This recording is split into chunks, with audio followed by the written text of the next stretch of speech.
The jail booth became a confessional, full of admitted sins, forgiveness, and answered prayers. In the midst of his ramblings about how and why he could do better, I heard myself mumble, "Brother, we need you." All right, brothers, we back. Black Man Lab After Flow, right here in the ATL in the Andrew and Walter Young YMCA, where the After Flow all got started. So, man, good to see you, brothers. Good to be home, man. Like 9 cities in 15 days or something, 1,700 miles. So, sheesh. But y'all tell me what it was like tonight, because I was running over Morehouse and CAU. What was the vibe tonight? What introduce yourself first, and then we got to talk about the vibe. Put me on the vibe. Okay. We're going to start here, then we go here, then we got the YMCA represented. Yes, sir. Yes, sir. Man, we give thanks. This has been our home for a minute. But introduce yourself. Also, I'm Cary Patrick. I'm an aspiring actor, so it's pretty good. I'm glad to be here. So I'm working on a film right now called Love in Atlanta, so it's in the middle of shooting right now, so I can't talk about it too much because of the NDA, but all right, there you go. Pretty good, yeah. You represent Maze. Maze High, Raider Nation. Maze High. Yeah. Like that's like the Whitney Young Kenwood Chicago thing, right? Maze versus Doug, so rivalry. Big rivalry. Yeah. All right. My brother, how you doing? All right, brother, how you? All right, man, I'm good. Tell them who you work with, what you doing. Tell them your name. Let them know who you are. Reese Gault, an Atlanta native. I am an entrepreneur in the logistics space. Okay. And I am also the founder and president of Hood 180 Inc. And that is a nonprofit organization founded off of the principles of scholarship, mentorship, and entrepreneurship.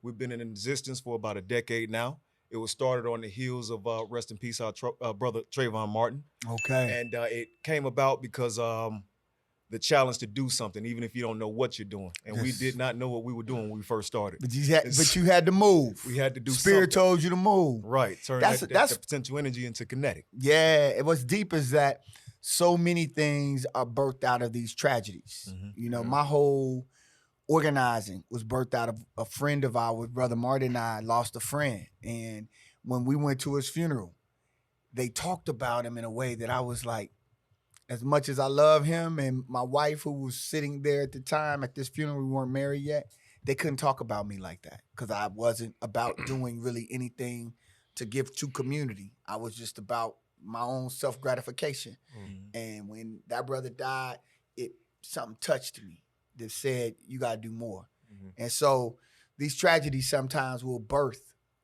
new life, right? Mm-hmm. Right? Because we know that energy, there is no, death isn't, that's not in our tradition, that it live, we live, that energy lives. So it's just transferred. But appreciate you, brother. Appreciate you. What's up, bro? How you doing, man? Yes, sir, man. I'm great, man. Tell them what you do here at the Andrew and Walter Young YMCA. Yes, sir. So I am a teen director here at the Young YMCA. I'm in charge of the BYMOC, the Boys and Young Men of Color Initiative. That is actually nationwide at this point, and really just getting these teens to wake up, really express themselves, and understand that they are valuable. They can provide that value onto the earth, as well as get them on that platform to be leaders. And really reach back. So that's what I'm here for. Man, you almost look like a teen yourself. How old are you, brother? I'm 24 years old, man. 24. That's what we talking about. Young brothers.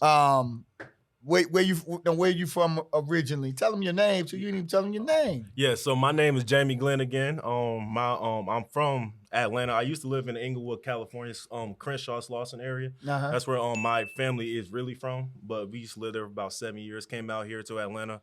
I came out, I believe, in the Sweetwater, Austell area. Mm-hmm. Went to the Lawrenceville. Now I'm here in Atlanta right now. So all right, it's been a journey, man. It's been a journey. Right on. Man, we've been all over the state, right? So check. We've asked brothers from Augusta to Albany to Savannah, you name it. And brothers have responded about what they want in this moment. Tomorrow's a big election, right? Some say bigger than others, but tomorrow's a big election. You sitting across from the governor. You sitting across from the senator. What is it that you're saying as a black man that we want? We want the world to hear what black men got to say. Mm-hmm. Kick it off for us, brother. What would you say to him? You sitting across from, what do you want?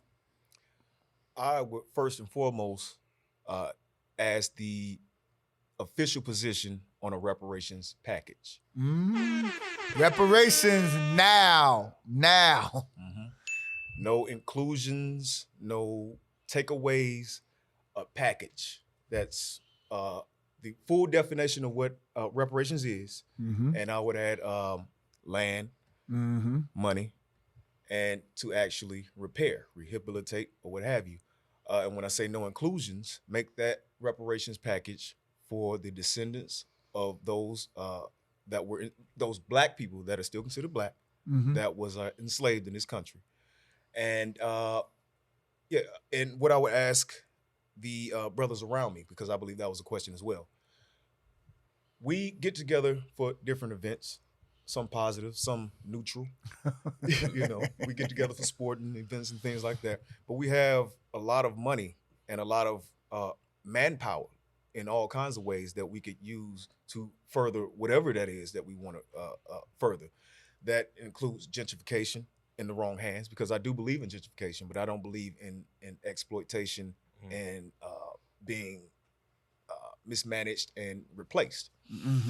And so what I would ask the brothers around me is, what can we do as a collective to push our agenda forward? What a good idea is, and which is also what I would ask for in the reparations package, is we have just experienced where Atlanta Medical Center has closed. It was Georgia Baptist when I was born there back in the 80s. Right. Okay. Would it not be a good idea for all of these black professionals in the medical industry to come together as a collective, and those of us that are not in the industry to come behind them as a collective, and then subsidize that with the state, the county, the what have you, and invest in our own hospital? Because when you go through Louisville, Chicago, what have you, see Jewish hospitals, we have our own. Right. All right. Appreciate you, brother. Appreciate you. Jump in. Oh yeah. I would say, I would ask the governor, what can we do about black on black crime? And what can we do about the rappers? Like, how can we protect Georgia rappers? Because as we all just noticed about Takeoff, that was very sad. You know what I'm saying? So he was, appealing to the community with the Migos and stuff like that. So how can we protect all the Georgia rappers from getting killed? You know what I'm saying? So, it's too many rappers out here that's just dying for no good reason, for no reason at all. So too many brothers dying. Too many brothers dying, period. Too many brothers dying. Yeah. Part of our challenge is the devaluation of black life. And that devaluation is born out of a system. And people often give the system a lot of latitude. They say, well, it's me killing you.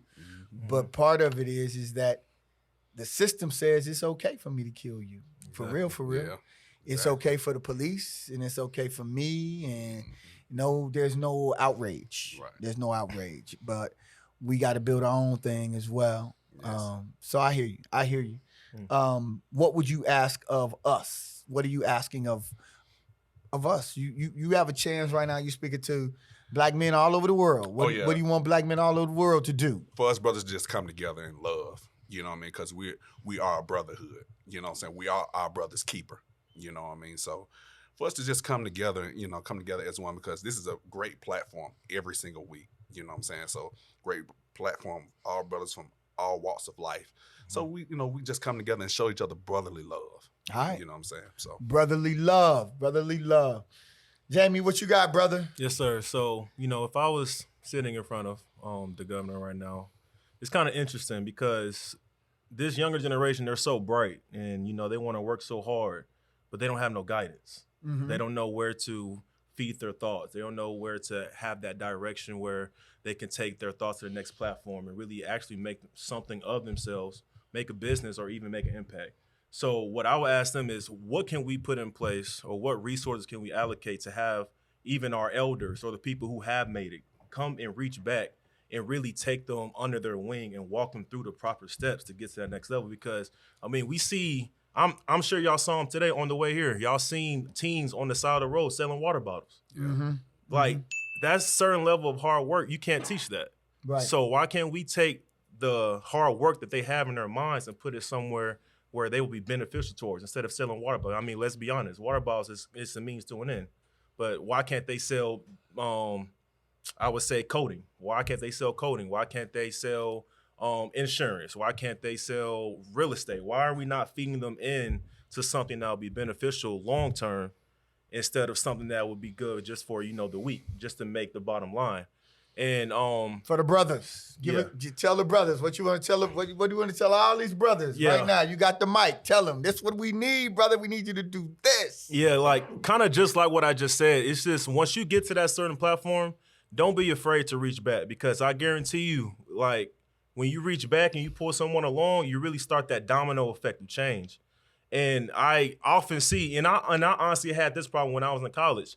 When I saw another black man, I was trying to size him up. I was trying to be better than him. But then I kind of retract that back in my brain. I was like, that's not healthy. That's not the healthy mindset for the black community.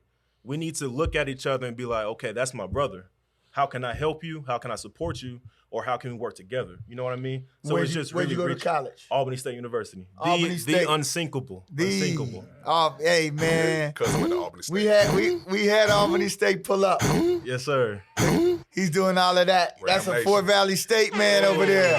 We don't like that. that HBCU rivalry is real. That's like a Morehouse and Clark and FAMU and Bethune-Cookman and Howard and Hampton. But you know what?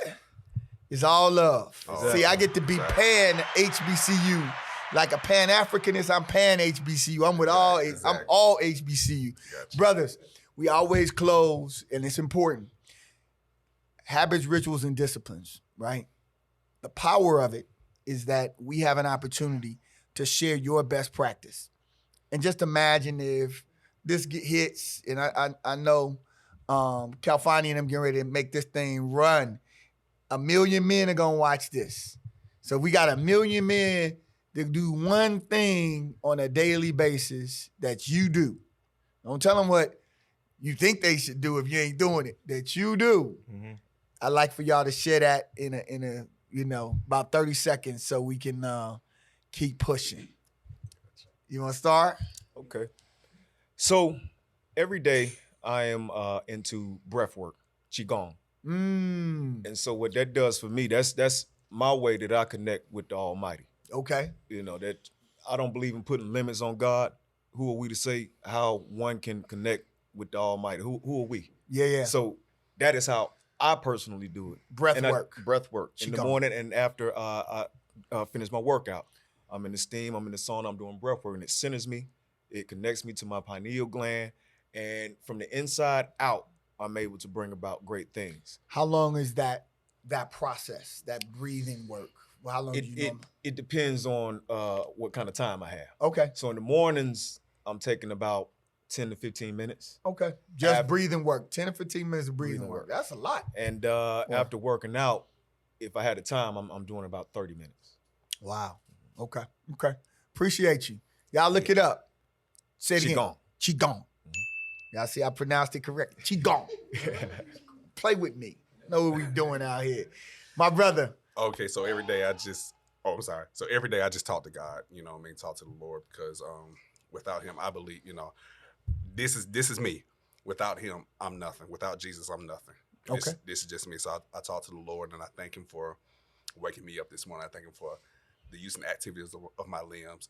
Thank you, Lord, for the gifts that he's given me, because the Bible says every gift and every perfect gift is from above. Mm-hmm. So, and also, I go over my my lines for the movie that I'm supposed to be in, you know what I'm saying? So, it settles me down and stuff like that. And I also read from time to time when I get a chance. I don't do it as I should, but I read like when I get a chance to. So it works out for me. All right. Appreciate you. Jamie, what you doing, man? Yes, sir. So when I left college, I started, I wanted to find myself a little bit more, really focus and master myself.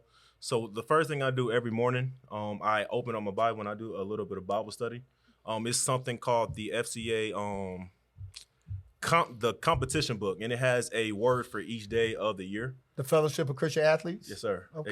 Exactly. So y'all didn't think I knew that. She said FCA. Hey, man. Yes, sir. I was in FCA back in the day. Yeah, man. Yeah. Great experience, man. But I definitely opened that book up.